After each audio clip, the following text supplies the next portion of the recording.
Yeah, kind of a dangerous situation here.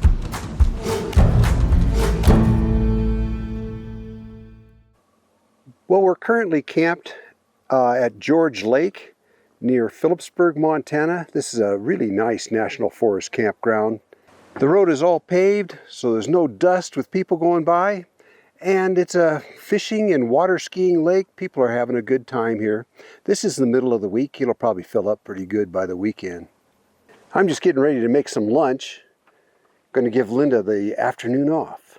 I've spent the morning inside the trailer editing video, and now I'm ready to be outside for a while.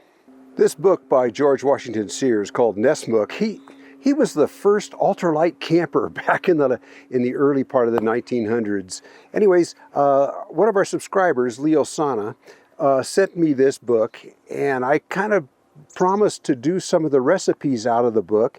But the thing about today is it's too hot to have a campfire and make coals and everything.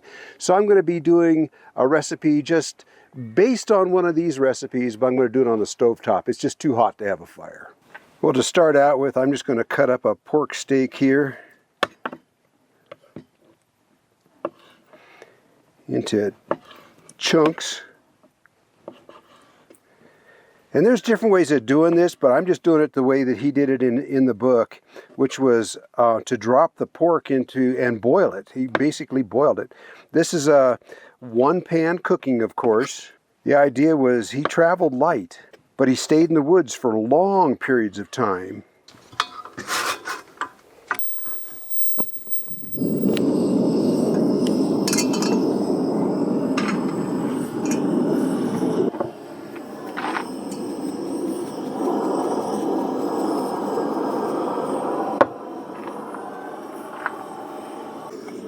I've discovered that even with a light breeze, putting a windshield around the pot like this makes it boil a lot faster.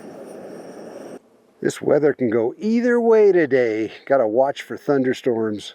Okay, we've got a boil here.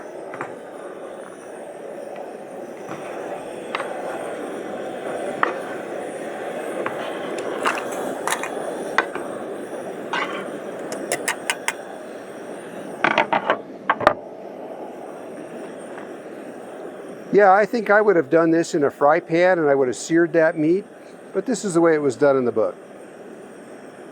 Okay, I just turned the stove off. I think the meat's boiled long enough.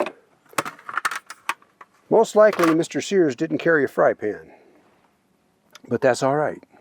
Next thing he did was dump this water out. And of course, he would have been using dried beans, which he would have soaked overnight. And then he would have brought his own molasses or brown sugar. And we're just going to use Bush's baked beans right now, country style.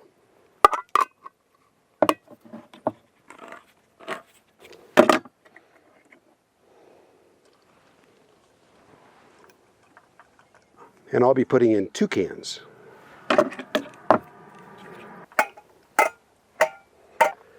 As for the kind of pork, he would have probably been using a salt pork, which I like to use too, but I didn't have any along on this trip.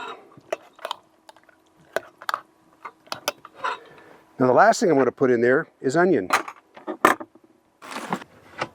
Well, I'm adding sweet onion because that's my favorite. And you guys probably already know this, but I've been told that when you got to save part of an onion, save the side that had the root. It keeps better, I guess.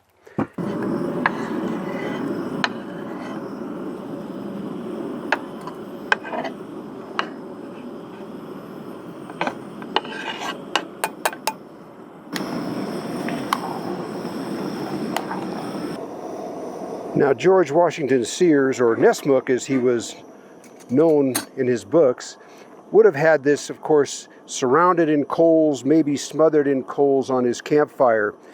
I just put a heat diffuser underneath this to kind of keep it from burning. Yeah, it's starting to look like it could rain. I'm a big fan of one-pot meals because they're easy to clean up and you can eat right out of the pot. Oh yeah, that looks ready. Well, the only thing missing is some fresh baked biscuits, but that'll be for another day, I guess. This looks all right, though.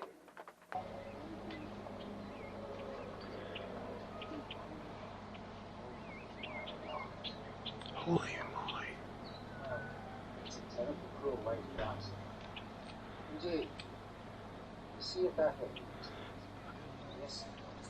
Be careful. It's a baby. Yeah, kind of a dangerous situation here. That's a cow moose and a calf, and moose are super dangerous, especially when they have a calf.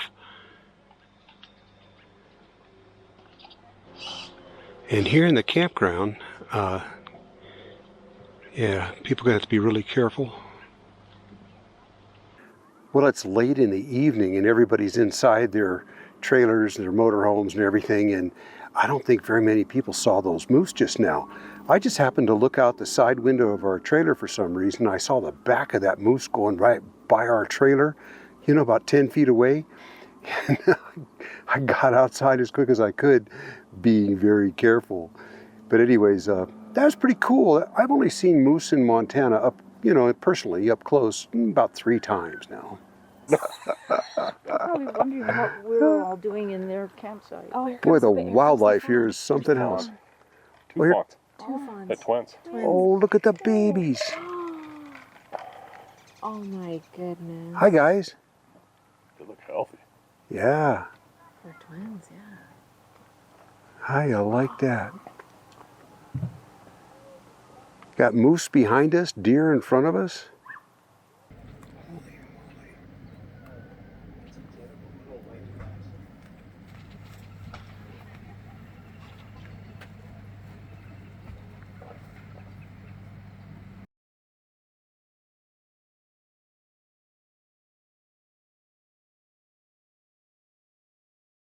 What are these called? Sure beautiful. Well, I looked it up and it's called fireweed. I remember asking up in Alaska, they pointed out fireweed to me up there, and I says, but it's purple. They says, oh, it's what it does in the autumn. Linda says it's also because after a fire, it's the first thing to sprout back up. She's probably right. Well, Michael Fowler, we're mailing your sticker from Phillipsburg, Montana. We're here in Phillipsburg, Montana. It says it has some of the oldest structures in Montana. I don't know how old the town is, but that should kind of date it. Yeah. But let's take a walk. Phillipsburg is just down below Granite Ghost Town, just a few miles below the ghost town. So I'm sure that this area was probably established at the same time that that mine up there was established. But now it's a real trendy little place. A lot of interesting shops. I see a bakery across the street. There's a candy store down there. And right here alongside me is the Law Enforcement Museum. Now, I'm not going to video that in there, but I just want to let you know that it's here. It's nice to see the town so alive, even if it is, you know, tourist shops and, you know, galleries, and there's a brewery. I see the brewery down there. We heard that this was a nice place to eat, so we're going to go inside. Nope. Except they're full to capacity. That's too bad. Oh, this isn't looking good. I got to feed Linda. Well, this sculpture portrays an event in history. See the 2 well-armed Indians there? And this fella here with the wounded arm, running away. In July of 1878, a band of Nez Perce Indians returning south from Canada after eluding the U.S. cavalry crossed into what is now Granite County. While passing through, they attacked a small mining camp located on a tributary of Rock Creek at McKay Gulch. 3 miners were killed. A 4th miner, James Jones, escaped in a hail of gunfire. Although wounded, Jones managed to outmaneuver his pursuers by climbing Mount Emerine. He then struggled cross-country 25 miles back to Phillipsburg to alert the town about the Indian danger. From that day forward, Jones was known as Nez Perce Jones. He died in 1926 at the age of 82. Well, there's a lot of interesting shops, and there's a place here where they'll give you a bucket of sand and you can go through it looking for sapphires, and you do find little sapphires. We did that years ago when our oldest granddaughter was small. So it was quite a while back, but it was fun to do. This hot family. They actually found one and they're waiting for tweezers. Is that clear? Oh, I lost it. Right there. You're not really good with tweezers. I'm done. Did you get it? Is that it? Yeah, there it is. It is. Clear. It's maybe not worth any money, but it's fun. It is fun. Enjoy, you guys. Thank you. Well, there's several places in town where you can, or around the area, where you can look for sapphires. There's this place. There's the place across the street where I just showed you, and then there's the mine itself. I don't know where it's at, but there's a sapphire mine here, and you can go there and you can sift for sapphires there too. The lady we just talked to said they had better luck at the mine, so you might want to try that. And your typical art shops, handmade shops, antiques, but fun nonetheless. Ooh, Phillipsburg Creamery. Real homemade ice cream. Might have to come back to this place. There's even a thrift shop back there. Something for everybody.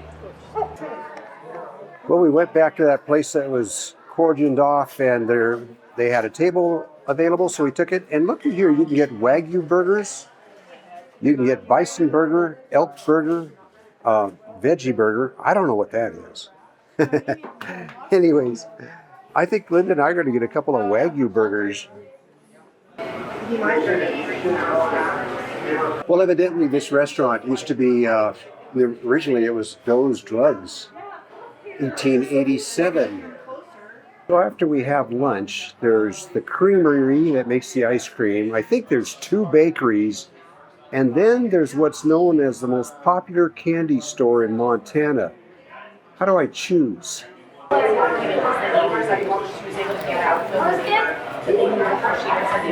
Well, that was probably the most expensive hamburgers we've ever purchased in our life. How was yours, Linda? Well, I'm stuffed. It was okay. It was okay. She wants to say it was dry.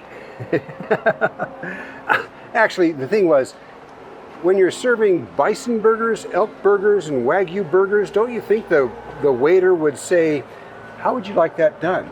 So give you a chance to say rare, medium well, whatever. And it's my fault because I didn't say anything. I just ordered it and they didn't ask. They served it well done, and that was absolutely a terrible thing to do to Wagyu, which is really good beef, but other than that, it was all right. Yeah, it was all right. It was a long wait, but it was because they're so busy, so they're a popular place.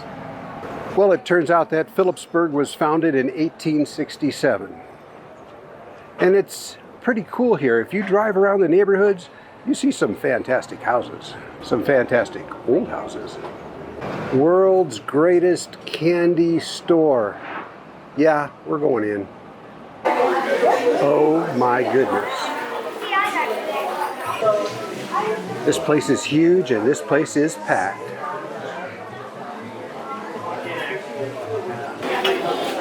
How do you decide? I don't know. Let's just get one of each. We need a wheelbarrow for that. Well, it's rumored that they have every candy made in the world here, and this is all homemade candy.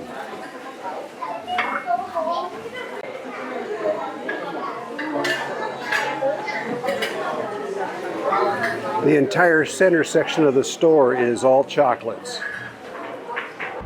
It was overwhelming in there. It's like, especially for someone like me that hardly ever eats candy, and it was just too much. So what did you buy? Nothing. Isn't that something? the world's greatest candy store. We walked out with nothing. It was absolutely overwhelming. And then what I saw was a big long line at the cashier. Long line, one cashier. People were walking through there with baskets. That's true, they were. So anyways, after that hamburger and french fries, we didn't need candy anyway. Can't believe we went in a candy store like that and didn't buy anything. So the candy store was packed, the bakery was closed. Last choice is the ice cream, so we're going to try that. Well, I guess it is homemade ice cream. What you got there, Linda? I got Rocky Road. That's very good. Well, you're a Rocky Road expert, so Yeah, that's a good one. why. It's my brand. Yeah, there you go. Mine is Butterbrickle, and it's got a lot of flavor. It's good. I'm not sure it's worth the price, but it's good. And it looks like we finished up here in Phillipsburg just in the nick of time. In a recent video, I mentioned using hot water to tell how much propane you got in your tank, and I thought more people knew about that, but evidently not everyone knows. All you do is you boil about 2 cups of water, and then you just pour it down the side of your tank like this, and it's going to heat up the metal where the tank is empty. Then just be careful you don't burn yourself, but you can feel where the cold starts, and where the cold starts is where the propane level is. Like right now, I can feel that the tank is about half full. It's really obvious when you do it, and it gives you an accurate reading. Yeah, right there. That's how you do it. Thanks for coming along on our last video. Yeah, you guys, we enjoyed that little campground. It was quite peaceful. Yeah, it was nice. Amazingly so, with as many people that were in there. It was a National Forest campground, but it was all paved and it had a boat ramp. That was Piney Campground near Phillipsburg, Montana. Yeah. And hope you enjoyed the little tour of Phillipsburg too. See you in the next one. See you around.